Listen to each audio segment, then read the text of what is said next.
Bonjour à tous. Pas de remise en liberté pour Frédéric Péchier. La cour d'appel de Lyon a confirmé ce matin son maintien en détention. L'ancien anesthésiste condamné à la perpétuité en décembre dernier pour l'empoisonnement de 30 patients, dont 12 sont décédés, restera incarcéré à Besançon jusqu'à son procès en appel, attendu à l'automne 2027.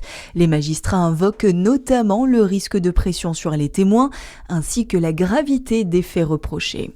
Près de 40 degrés attendus aujourd'hui dans le Chalonnais. Les conséquences se multiplient. Les déchetteries adaptent leurs horaires pour éviter les heures les plus chaudes.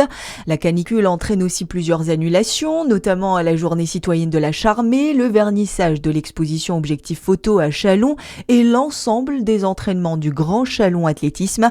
La Saône-et-Loire est placée en vigilance rouge canicule. C'est rouge également en Côte d'Or.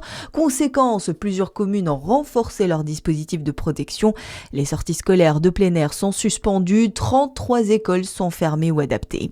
Des fermetures de classes également dans le Jura, à Lons-le-Saunier. Toutes les écoles publiques de la ville, sauf un établissement, resteront fermées jusqu'à la fin de la semaine. La mairie évoque des températures relevées entre 30 et 40 degrés dans les salles de classe, des conditions jugées incompatibles avec un accueil des élèves en toute sécurité.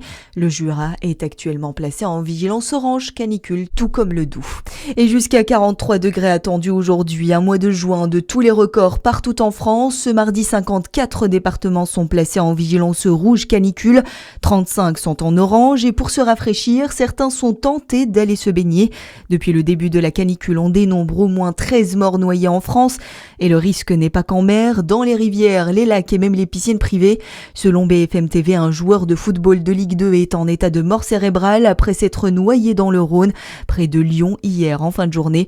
Pour le responsable communication de la Fédération des maîtres sauveteurs nageurs, Axel Lamotte, tout le monde est concerné par le risque de noyade. Au moindre incident, c'est très compliqué de bien réagir si on n'a pas l'habitude de pratiquer de la natation très régulièrement. Même des gens en bonne condition physique, le moindre incident, le moindre petit malaise peut entraîner une noyade. Le risque de noyade est partout, bien évidemment.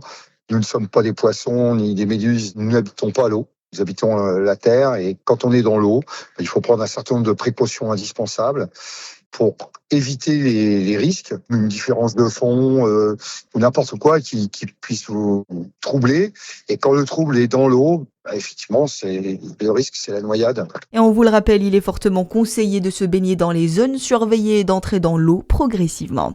Et puis la France se qualifie pour les 16e de finale de la Coupe du Monde de football. Les Bleus ont dominé l'Irak hier soir lors du deuxième match de phase de groupe. Score final 3-0. Bonne journée sur Fréquence Plus.